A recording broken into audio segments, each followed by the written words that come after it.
আসসালামু আলাইকুম রহমতুল্লাহি ওবরকাতুহু। সম্মানিত দর্শক, বাংলাদেশের বিস্তীর্ণ এলাকা এখন বন্যার মুখোমুখি হচ্ছে। ফেনী অঞ্চলে বন্যা দেখা দিয়েছে। ঢাকাতে গত কয়েকদিন ধরে বৃষ্টি হচ্ছে। গত 7 দিন ঢাকা শহর কার্যত দুর্ভোগের নগরীতে পরিণত হয়েছে।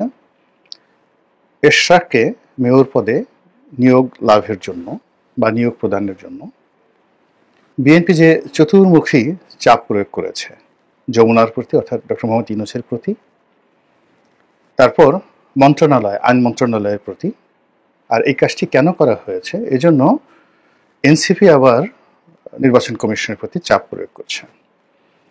বিচার বিভাগের প্রতিও চাপ প্রয়োগ করা হচ্ছে এবং একই সঙ্গে জনগণের নিকট একটা ক্লিয়ার মেসেজ দেওয়ার চেষ্টা করছে যে আমরা অত্যন্ত শক্তিশালী। এই যখন অবস্থা, ঠিক সেই সময়টিতে সারা বাংলাদেশের দৃষ্টি ছিল প্রায় 3 থেকে 4 দিন ধরে ক্যান্টনমেন্টের দিকে। সামাজিক মাধ্যমে নানা রকম নেতিবাচক কথা, এটা হবে ওটা হবে। তো অনেকে তো বিরক্ত যে সারা রাত মানুষ ঘুমাতে পারেনি। তো ভোর রাত্রে যখন দেখলো যে না, কিছুই ঘটেনি, তখন বিরক্ত হয়ে বললো যে তোমরা এটা কাজ করতে চাও বা যা কিছু করতে চাও এটা দিনের বেলায় করো, তোমাদের এই সকল যে গুজব বা কর্মকাণ্ড, এর ফলে আমরা সারা রাত ঘুমাতে পারিনি। আমি কথাটা যত সহজে বললাম, কিন্তু যারা মন্তব্য করেছেন তারা খুবই বাজে শব্দে সামাজিক মাধ্যমে নানা রকম মন্তব্য করেছেন যে সারাটা রাত এভাবে উদ্বেগ এবং উৎকণ্ঠায় আমাদেরকে যে জাগিয়ে রেখেছো এটা তোমাদের ঠিক হয়নি। এনিওয়ে, এরকম যখন চলছে ঠিক সেই সময়টাতে একটা ছোট্ট ভিডিও ফুটেজ রীতিমতো ভাইরাল হয়ে পড়েছে। কে বা কারা তারা প্রচার করেছে যে শেখ হাসিনা বহুদিন পর ঘর থেকে বের হয়েছেন। আমরা জানি যে তার শরীরে দুটো সমস্যা রয়েছে। একটা কানের সমস্যা 21শে আগস্টের গ্রেনেড হামলার পরে হয়েছিল, আরেকটি হলো এই কানের সমস্যার সঙ্গে সঙ্গে তার চোখের সমস্যা, বয়সজনিত কারণ এবং সেই 21শে আগস্টের গ্রেনেড হামলাজনিত কারণে। ফলে সেই যে 21 আগস্টের গ্রেনেড হামলার পর থেকে বহুবার দেশের বাইরে তিনি নিয়মিত চোখের চিকিৎসা করান, কানের চিকিৎসা করান, বাংলাদেশেও তিনি করান এবং এটি বিশ্বাসযোগ্য। আমরা সবাই জানি, যেমন বেগম জিয়ার আর্থাইটিসের সমস্যা রয়েছে, তদ্রূপ শেখ হাসিনার কানে এবং যাকে বলা হয় তার যে চোখের সমস্যা রয়েছে।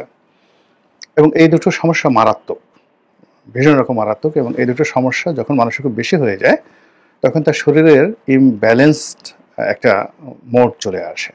মেজাজ ঠিক থাকে না, শ্রবণ শক্তি যদি ঠিক না থাকে, চোখ যদি ঠিক না থাকে, তাহলে একটা মানুষের ব্যক্তিত্ব থেকে শুরু করে অনেক ক্ষেত্রেই ভারসাম্যহীনতা ধরা পড়ে। তো শেখ হাসিনা এই বিষয়গুলো জানতেন। জানার কারণে তিনি তার দল পরিচালনা করার জন্য, সরকার পরিচালনা করার জন্য, নিজেকে যতটা সক্ষম এটা প্রমাণ করার জন্য তিনি সবসময় তার এই গুরুত্বপূর্ণ দুটি অঙ্গ, যা কিনা এই 21শে আগস্টের গ্রেনেড হামলার পরে ক্ষতিগ্রস্ত হয়েছে, এটিকে তিনি যথাসম্ভব মেরামত করে রেখেছেন। তো এই বিষয়টিকে সামনে রেখে হঠাৎ করে যেটা ভিডিও ফুটেজ ছড়িয়ে পড়লো যে অনেক দিন পর ভারত সরকার তাকে চেন্নাইয়ের একটি হাসপাতালে চিকিৎসা করানোর জন্য নিয়ে গেছে, মহাত্মা গান্ধী হাসপাতাল নামক এরকম একটা হাসপাতাল। এবং সেখানে তাকে যে প্রোটোকল দেয়া হয়েছে, রাজকীয় প্রোটোকল দেয়া হয়েছে, সামনে পেছনে ভারত সরকারের সেই বিরাট প্রোটোকল। এবং তিনি গাড়ি থেকে নেমে আসছেন রাজকীয় ভঙ্গিতে, এবং তার চেহারা সুরত দেখে মনে হচ্ছিল যে অতীতের যে একটা তেজি ভাব সবসময় তার মধ্যে ছিল সেটা রয়ে গেছে। তার সেই যে মুষ্টিবদ্ধ হাত, তিনি যখন হাঁটেন নর্মালি এলোমেলো করে হাঁটেন না, এমনকি সমুদ্রের তীরে যখন তিনি প্রধানমন্ত্রী হিসেবে গিয়েছেন সেই সময়টা তো তার হাতটি ছিল মুষ্টিবদ্ধ। এবং এই যে মুষ্টিবদ্ধ হাত, এটির যে উদ্দেশ্য কি, লক্ষণ কি, এটা যদি আপনারা বুঝতে চান তাহলে কায়রো জাদুঘরে যে সকল অতীত সম্রাট রাজা বাদশাদের এই মুষ্টিবদ্ধ হাত রয়েছে, সেখানে যারা গাইড রয়েছেন তাদের কাছ থেকে যদি আপনারা জানেন অবাক হয়ে যাবেন যে যে সমস্ত রাষ্ট্র ক্ষমতায় যে সকল ব্যক্তিত্ব থাকে, নারী বা পুরুষ, তাদের দুটো অভ্যাস।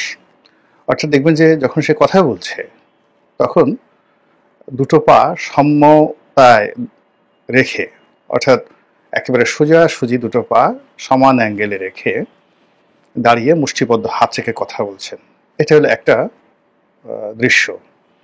আর একটা দৃশ্য হলো যে তিনি যখন কোনো কিছু করেন, বাম পা তার সামনে থাকে, বাম পা সামনে থাকে, ডান পা একটু পেছনে থাকে, এবং ওই অবস্থাতে তিনি কথা বলেন, কাজ করেন বা দাঁড়িয়ে পোজ দেন। এটাও একটা মারাত্মক কিন্তু লক্ষণ। শেখ হাসিনার মধ্যে দুটো জিনিস সবসময় আপনারা দেখবেন, যে তার যে তিনি যখন হাঁটেন তখন তার ডান পায়ের চাইতে বাম পাটা একটু সামনে এগোনো থাকে। ওই অবস্থায় যদি দাঁড়িয়ে তিনি কথা বলেন, বেশিরভাগ ক্ষেত্রে তার বাম পাটি একটু সামনে থাকে, ডান পাটা একটু পেছনে থাকে। এইগুলো একটা। আর যখন তিনি খুব স্বাভাবিক অবস্থায় কথা বলেন তখন হাত মুষ্টিবদ্ধ রেখে তিনি একই সমান্তরাল দুটো পা সামনে সমান সমান রেখে তিনি একেবারে অ্যাটেনশনের ভঙ্গিতে তিনি দাঁড়িয়ে থাকেন, সিনা উঁচু করে। তিনি মাথা নিচু করে কখনো কথা বলেননি, ঘাড় নিচু করে কখনো কথা বলেননি, কিংবা কিছুটা ঝুঁকে গিয়ে তিনি কারো মনোযোগ আকর্ষণ করার জন্য বা কারোর প্রতি আনুগত্য দেখানোর জন্য জীবনও তিনি এই কাজগুলো করেননি। ঠিক ওই রকম একটা দৃশ্য যেটা চিরাচরিত আকাশের সন থেকে একেবারে তিনি যখন হেলিকপ্টারে উঠেছেন, ঠিক ওই সময়টাতে তার যে অভিব্যক্তি ছিল, দেখুন একটু 19-20 নেই, ঠিক ওই রকম একটা অভিব্যক্তি নিয়ে এই ভিডিওটা যখন ছাড়া হলো, সব মানুষের মধ্যে একটা হইচই পড়ে গেল সারা বাংলায়, যে একই। আমরা যখন তাকে চিন্তা করছিলাম তিনি রোগাক্রান্ত, যখন চিন্তা করলাম যে তিনি মরণদশায় পৌঁছে গেছেন, সন্তান শোক, তারপর রাজ্য শোক, ভোগবিলাসের যে স্থিতি ছিল তার জীবনে 2009 থেকে একেবারে টানা 15 বছর 16 বছর, সঙ্গতের কারণে সেগুলো নেই। সেই উজির নেই, নাজির নেই, পাত্র নাই, মিত্র নেই, সানাই নেই, নহবত নেই। এই দুঃখে না জানি তিনি মরে একেবারে গাছ পাথর হয়ে গেছেন। তো এরকম চিন্তার বিপরীতে যখন এরকম একটা ভিডিও ফুটেজ সামনে চলে এলো, তখন ওটা সত্য মিথ্যা দেখার কোনো সুযোগ বা যাকে বলা হয় ফুসরত, অবসর আমাদের কারোই ছিল না। আমরা ওটাকে একের ফার্স্ট স্টেজেই দেখে ফেলেছি এবং ওটাকে সত্য মনে করেছি, এবং যে যার মতো করে হয়তো ভয় পেয়েছি, হয়তো আনন্দিত হয়েছি, উদ্বেলিত হয়েছি, হয়তো হতাশ হয়েছি, এরকম। তা আমাদের কতগুলো গণমাধ্যম ইতিমধ্যেই হাসিনা বিরোধী হয়ে পড়েছে, যারা একটা সময় শেখ হাসিনার সবচেয়ে বেশি ঘনিষ্ঠ ছিলেন। তাদের অর্থনৈতিক অবস্থা, তাদের স্থিতি এবং মালিক পক্ষের বিভিন্ন রকম যাকে বলে সুযোগ সুবিধা দেওয়ার ক্ষেত্রে শেখ হাসিনা জমানাতে যে সকল পত্রপত্রিকা, তাদের মালিক, তাদের লোন মাফ করা থেকে শুরু করে ব্যক্তিগত সম্পর্ক, আরো অনেক কিছু, মানে আওয়ামী লীগকে নিংড়ানোর জন্য এই গণমাধ্যমকে ব্যবহার করে যারা সবচেয়ে বেশি বেনিফিটেড হয়েছেন, তাদের মধ্যে বেশ কয়েকজন যারা এই জমানাতে মিশে গেছেন, এবং অতীতের সেই কলঙ্ক থেকে হোক, অথবা যখন মানুষ বেশি পায় তখন তার আকাঙ্ক্ষা বাড়তে থাকে, এবং সেই আকাঙ্ক্ষা বাড়তে গিয়ে যখন তারা শেখ হাসিনার কাছ থেকে শেষমেশ হয়তো তাদের সেই কাঙ্ক্ষিত যে লোভ এবং লালসা চরিতার্থ করতে পারেননি, তখন অনেকের সঙ্গে শেখ হাসিনার কোল্ড ওয়ার শুরু হয়েছে, অনেকের সাথে সম্পর্ক নষ্ট হয়ে গেছে, এবং কাউকে শেখ হাসিনা জেলে পর্যন্ত নিয়েছেন।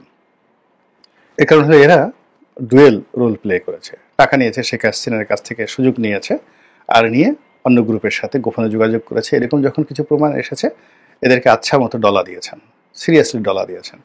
এই রকম অনেকে এই মুহূর্তে একেবারে আওয়ামী লীগের যেখানে যা কিছু আছে, তারপর শেষে শেখ হাসিনার যা কিছু আছে, যত নেতিবাচক বিষয়গুলো যেগুলো একটি শয়তানের মাথায় আসে না, যে সকল বিষয়, সেগুলো তারা একদম ফ্রন্ট লাইনে নিয়ে আসে। তো যার জন্য আমরা মানে শেখ হাসিনার জমানাতে যে গণমাধ্যম দলীয়করণ করা ছিল, তার চেয়ে এখন ভয়ঙ্কর একটা অবস্থায় চলে আসছে। একটা গ্রুপ কথা বলা বন্ধ করে দিয়েছে, রিপোর্ট করা বন্ধ করে দিয়েছে। আর একটা গ্রুপ শুধুমাত্র মানে সামাজিক মাধ্যমে যে সকল যাকে বলা হয় রিউমার ছড়ানো হয়, তার চেয়ে বেশি রিউমার ছড়াচ্ছে, এবং কখনো বিএনপির পক্ষে, কখনো বিএনপির বিপক্ষে, কখনো জামাতের পক্ষে, বিপক্ষে। মানে আসলে হয় কি, যে কেউ যদি চরিত্র একবার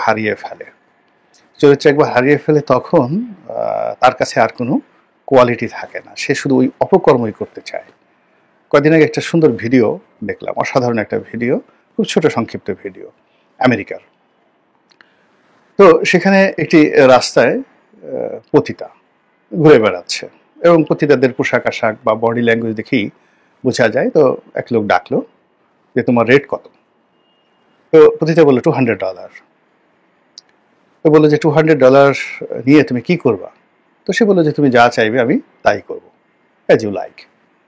তো সে ভদ্রলোক বললো যে ঠিক আছে, আমি তোমাকে $200 দেবো, বাট তুমি কি আমার গাড়িটা পরিষ্কার করে দিতে পারো, পরিশ্রম করতে পারো, গাড়িটা পরিষ্কার করে দিতে পারো?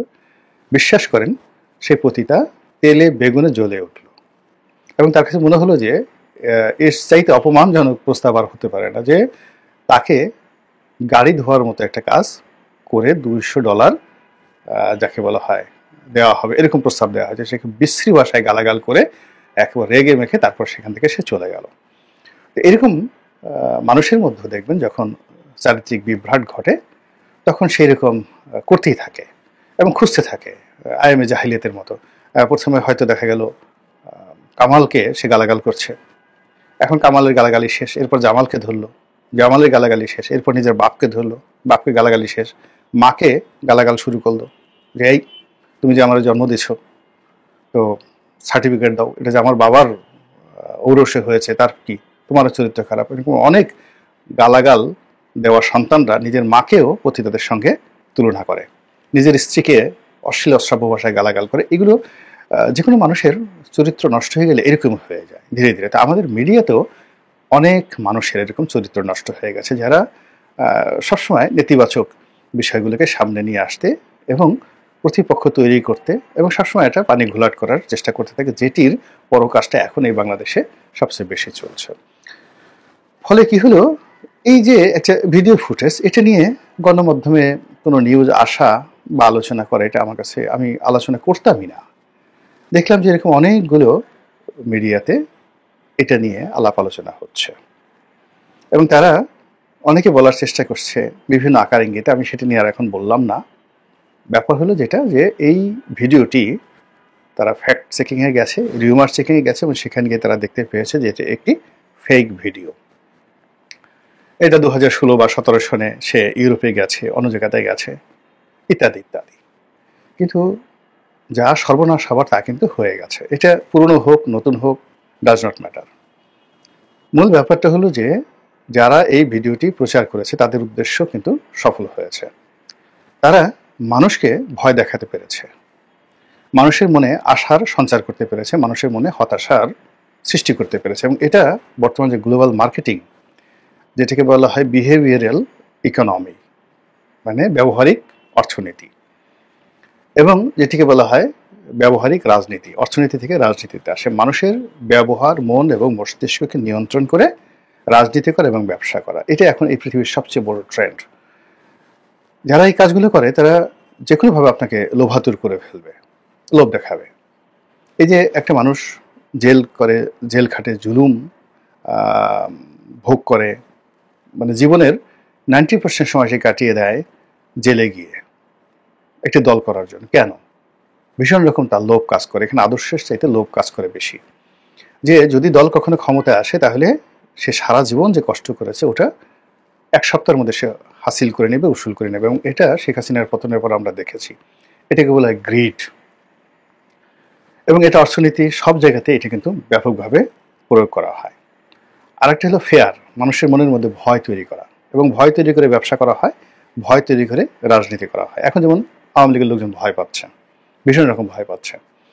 তো এই যে গ্রিড এবং ফেয়ার তৈরি করার ক্ষেত্রে এই ভিডিওটি যে গুরুত্বপূর্ণ ভূমিকা পালন করেছে, এর ফলে যারা ভয় পেয়েছেন তারা কিন্তু 10 পা পিছনে চলে গেছেন। এবং ওই যে 10 পা পিছনে চলে গেছেন, আবার সামনে যদি তাকে 8 পা এগুতে হয়, কেন পিছনে যাওয়াটা এটা গাণিতিক হারে মানুষ পেছনে যায় পতন যখন হয়, কিন্তু যখন ঊর্ধ্বগামী হয় এটার মানে গাণিতিক হারেও হয় না, মানে যাকে বলে খুব ধীর সুস্থে হয়। আপনি যদি উপরে উঠতে যান, পাহাড়ের উপরে উঠতে যান, খুব সময় নেবে যেভাবেই যান না কেন, কিন্তু আপনি যদি নিচে নামতে চান খুব দ্রুত আপনি সেখান থেকে নিচে নামতে পারবেন। তো যখন যে কারণে কি হলো, যে শেখ হাসিনাকে নিয়ে যারা ভয় পাচ্ছেন তারা এই ভিডিওটা দেখে, যারা ভয় পেয়েছেন তারা কিন্তু 10 কদম পিছিয়ে এসছেন। ফলে ওখান থেকে আবার সামনে 10 কদমের জায়গায় 12 কদম এগুনো বা 15 কদম এগুনো, এটা খুবই একটা কঠিন বিষয়। দ্বিতীয়ত হলো যারা আশাবাদী হওয়ার, আওয়ামী লীগের যে সমস্ত লোকজন, পালিয়ে থাকা লোকজন যারা আশাবাদী হওয়ার, তারা কিন্তু আলটিমেটলি 10 কদম এগিয়ে গেছেন। এবং 10 কদম এগিয়ে যাওয়ার ফলে তাদের যে কনফিডেন্স বৃদ্ধি পেয়েছে, এটি আবার সহজে অবদমিত করার জন্য তাদের যারা প্রতিপক্ষ তাদেরকে আরো অনেক বেশি পরিশ্রম করতে হবে, যেটি এই যে জটিল একটি অবস্থার মধ্যে সম্ভব নয়। ফলে এই যে রাজনীতির যে শতরঞ্চি, এখানে যে দাবার খেলা চলছে, এখানে যে নানা রকম প্লাস এবং মাইনাস চলছে, সবকিছু রাজপথে নিষ্পত্তি হচ্ছে না, এখানে নানা রকম খেলাধুলা চলছে। শেখ হাসিনা পতনের জন্য যেভাবে একেবারে সেই 2014 থেকে 90% এফোর্ট হয়েছে বুদ্ধিবৃত্তিক লেভেলে, যেটি আওয়ামী লীগ মোকাবেলা করতে পারেনি। আওয়ামী লীগ শুধুমাত্র শারীরিকভাবে কাউকে বন্দি করেছে, কাউকে আঘাত করেছে, এরপরে অর্থনৈতিকভাবে কাউকে ক্ষতিগ্রস্ত করেছে, সামাজিকভাবে অপদস্থ করেছে। কিন্তু মানুষের যে বুদ্ধিবৃত্তিক যে কর্মকাণ্ড রয়েছে, সেই কর্মকাণ্ডে আওয়ামী লীগ কিচ্ছু করতে পারেনি। না করার কারণে কি হলো, আওয়ামী লীগ পরাজিত হয়েছে। এখন তাদের এই দুরবস্থার সময় আওয়ামী লীগের যারা লোকজন তারা কিছু করছে না, কিন্তু এই বিএনপির একটা বিরোধী গ্রুপ, জামাতের একটা বিরোধী গ্রুপ, ডক্টর মোহাম্মদ ইউনূসের বিরোধী গ্রুপ পরস্পরের সঙ্গে সংঘাত করতে গিয়ে এমন একটা পরিস্থিতি তৈরি করছে, যেটার একটা যে ভ্যাকুম তৈরি হচ্ছে, সেখানে আওয়ামী লীগকে তারা ঢুকিয়ে দিচ্ছে অথবা আওয়ামী লীগ নিজেরা ঢুকে যাচ্ছে, এবং পুরো ক্রিয়াকর্মটাই 90% ক্ষেত্রে বুদ্ধিবৃত্তিক লেভেলে হচ্ছে। এবং বুদ্ধি মনের উপর চাপ সৃষ্টি করছে, তারপর মন শরীরের উপর চাপ সৃষ্টি করছে, শরীর পরিবার সমাজ সংসারের উপর চাপ সৃষ্টি করে আজকের এই যে জটিল অবস্থায় তৈরি হয়েছে। ফলে আমরা যে বিভেদ এবং বিসংবাদে জড়িয়ে পড়েছি, দূর থেকে কাদের লাভ হচ্ছে। আল্লাহ আমাদের সবাইকে হেদায়েত দান করুন এবং হেফাজত করুন। আসসালামু আলাইকুম ওয়া রাহমাতুল্লাহি ওয়া বারাকাতুহু।